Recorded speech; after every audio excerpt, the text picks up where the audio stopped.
한국의 작은 항구 도시 통영에서 한 외국인 가족이 유람선 위에서 눈물을 흘렸다는데 그 이유를 들으면 여러분도 소름 돋을 겁니다. 여러분, 솔직히 저도 처음에는 그냥 뭐 풍경 좋아서 감동받은 거 아니야? 라고 생각했거든요. 근데 이 가족이 통영에서 경험한 것들을 하나하나 들여다보니까 진짜 말 그대로 문화 충격의 연속이더라고요. 아니, 이게 우리한테는 너무 당연한 일상인데 서구권 사람들한테는 완전 다른 세상이었던 거예요. 일단 이 가족은 서울에 사는 친구의 강력 추천으로 통영을 방문했습니다. 서울도 아니고 부산도 아니고 통영이요. 외국인들이 한국 오면 보통 서울, 부산 정도만 생각하잖아요? 근데 이 친구가 얼마나 강력하게 추천했으면 통영까지 간 거겠어요. 그리고 이게 진짜 신의 한 수였다는 게 곧 밝혀지죠. 첫 번째 목적지는 케이블카였어요. 통영 케이블카 타보신 분들은 아시겠지만 진짜 전망이 미쳤거든요. 한려수도의 푸른 바다와 섬들이 한눈에 다 들어오는 그 광경. 근데 이 가족이 정상에 도착했을 때 눈에 들어온 건 풍경만이 아니었습니다. 바로 루지였죠. 루지가 뭐냐고요? 간단하게 말하면 카트 타고 내려오는 건데 이게 생각보다 엄청 짜릿하거든요. 속도감도 있고 경치도 보면서 내려올 수 있고. 근데 여기서 포인트는 뭐냐? 한국은 이렇게 아름다운 자연, 경관과 현대적인 액티비티를 완벽하게 융합시켜 놨다는 거예요.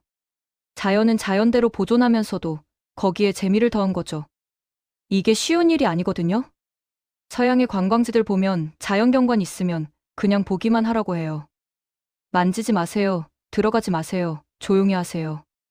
뭐 이런 식이죠. 물론 자연 보호 차원에서 중요한 거 압니다. 근데 한국은 자연을 해치지 않으면서도 사람들이 그 안에서 즐길 수 있게 만드는 노하우가 있어요. 케이블카 설치하면서도 자연훼손 최소화하고 루지 코스 만들면서도 환경영향 평가 철저히 하고. 이게 바로 한국의 지속가능한 관광 산업의 저력이거든요. 이 가족은 루지를 타면서 완전 신나 있었어요. 아이들도 부모들도 다 웃으면서 내려오는데 이게 첫 번째 감동 포인트였던 거죠.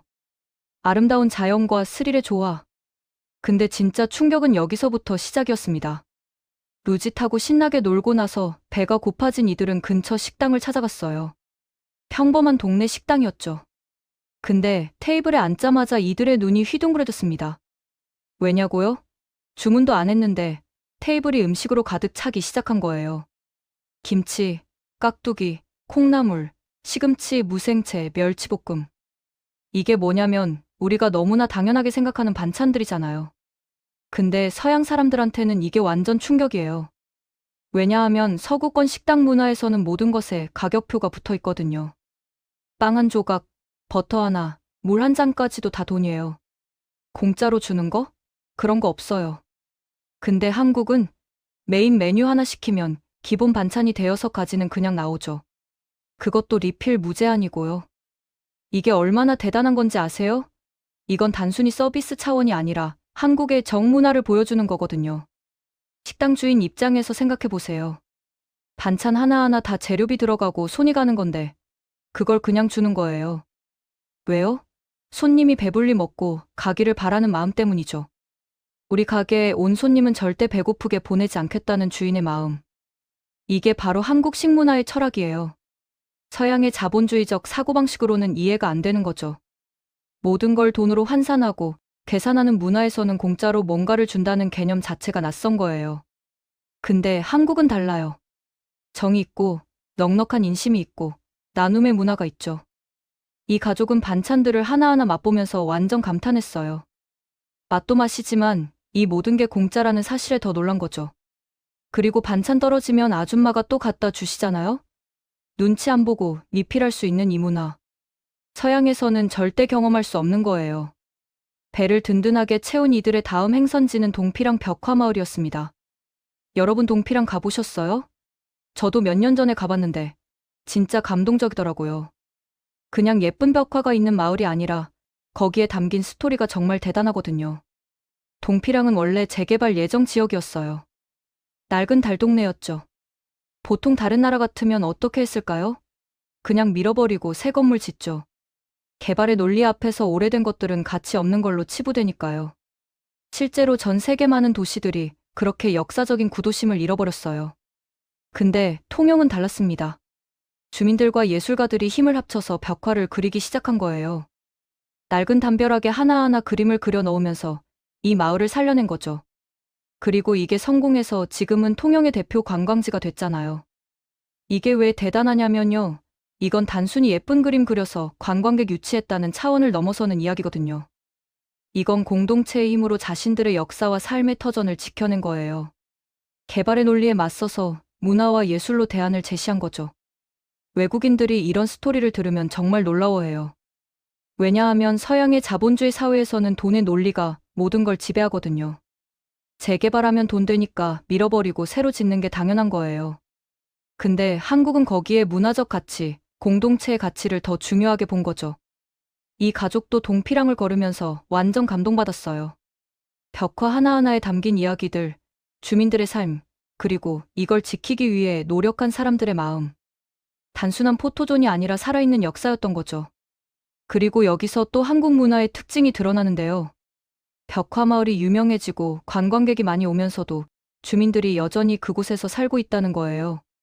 관광지화되면서 원주민들이 쫓겨나는 젠트리피케이션이 전 세계적으로 문제가 되고 있잖아요.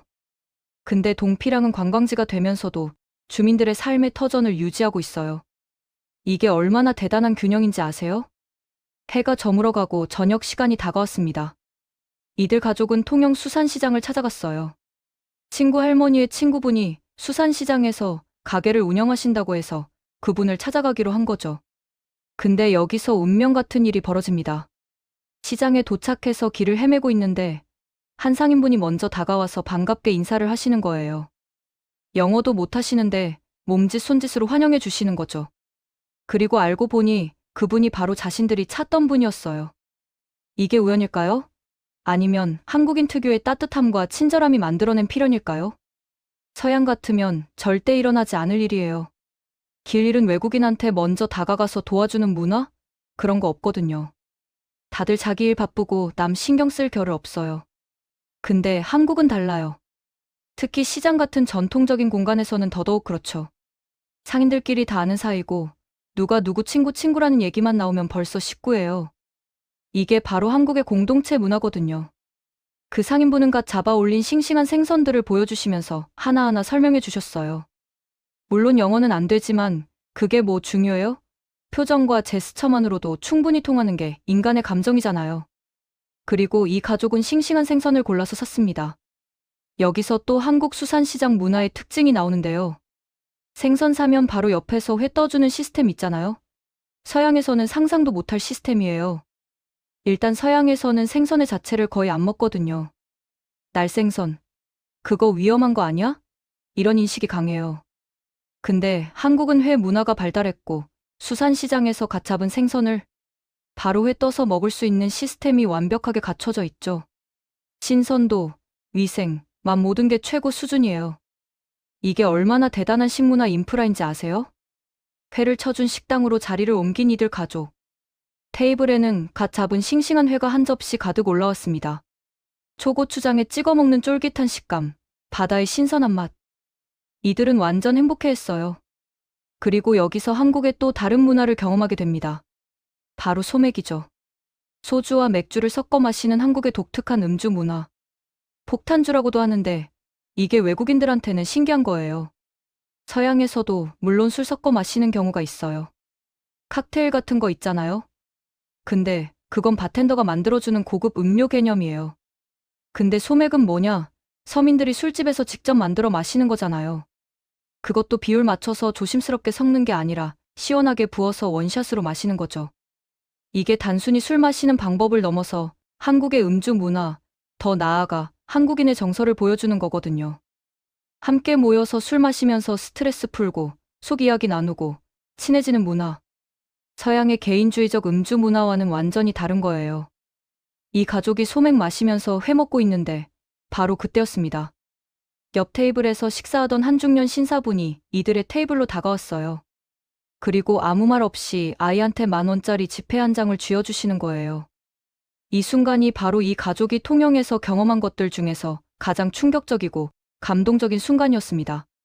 왜냐하면 이건 서양 문화권에서는 절대로 이해할 수 없는 행위거든요. 서양에서 낯선 사람이 아이한테 돈을 준다? 이거 완전 이상한 사람 취급받아요. 유괴범으로 신고당할 수도 있고요.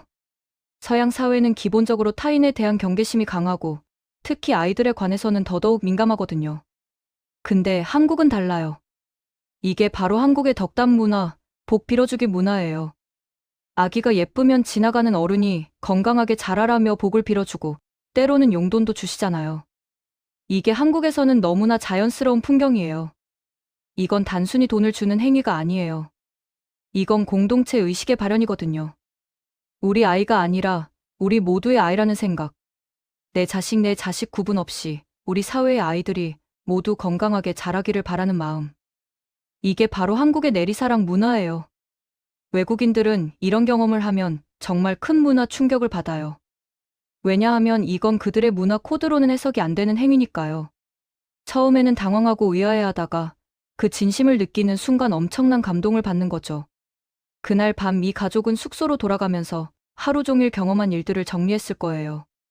공짜로 나오는 반찬들, 예술로 되살아난 마을, 갓 잡은 회, 그리고 처음 보는 외국인 아이에게 복을 빌어주는 어른. 이 모든 게 그들에게는 신세계였던 거죠. 근데 이야기는 여기서 끝이 아니었습니다. 다음 날 저녁, 이 가족은 동네의 작은 식당에서 또 다른 기적 같은 경험을 하게 됩니다. 저녁을 먹고 있는데 옆 테이블의 어르신들이 이들을 보시더니 맥주를 사주시는 거예요. 그것도 한 병이 아니라 여러 병을. 그리고 함께 건배를 외치면서 술잔을 부딪히시는 거죠. 언어는 통하지 않았어요. 한국어도 영어도 서로 못하는데 그게 뭐가 중요해요? 건배, 이 한마디면 충분한 거죠. 술잔을 부딪히고 웃으면서 서로의 건강과 행복을 기원하는 마음은 언어를 넘어서는 거니까요. 이게 두 번째예요. 하루 전에 10,000원 주신 분에 이어서 또 다른 어르신들이 맥주를 사주시는 거예요. 한 번은 우연일 수 있어요. 근데 두 번, 이건 우연이 아니라 문화예요. 한국 문화의 DNA에 새겨진 정과 넉넉한 인심의 발현인 거죠. 서양 사람들은 이런 경험을 하면서 자기들이 알던 세상이 전부가 아니라는 걸 깨닫게 돼요. 개인주의가 팽배한 사회에서는 타인과의 경계가 명확하고 누군가에게 무언가를 베푼다는 건 어떤 대가나 이유가 있어야 하는 행위거든요. 근데 한국은 달라요. 그냥 마음이 가니까, 그냥 정이 가니까, 그냥 기분이 좋으니까 베푸는 거예요. 계산 없는 순수한 선의. 이게 한국 사람들의 정문화예요. 이 가족은 이틀 동안 연속으로 한국인들의 따뜻한 마음을 경험하면서 완전히 압도당했어요. 이게 단순히 친절한 사람 몇 명 만난 게 아니라 한국이라는 나라 전체의 문화적 특성이라는 걸 깨닫게 된 거죠. 그리고 마지막 날 통영 앞바다를 유람하는 배 위에서 이 모든 경험이 한꺼번에 밀려왔습니다. 석양이 지는 아름다운 풍경, 시원한 바닷바람, 그리고 지난 며칠간의 따뜻한 기억들. 이들이 눈물을 흘린 건 단순히 아름다운 풍경 때문이 아니었어요. 부지의 짜릿함, 상다리 부러지는 반찬, 공동체가 살린 벽화마을, 갓 잡은 회, 소맥.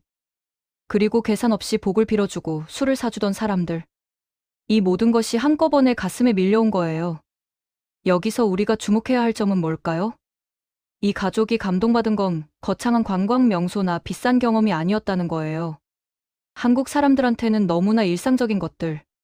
반찬 리필, 벽화마을 산책, 시장에서 회 먹기, 술집에서 어르신들과 건배하기.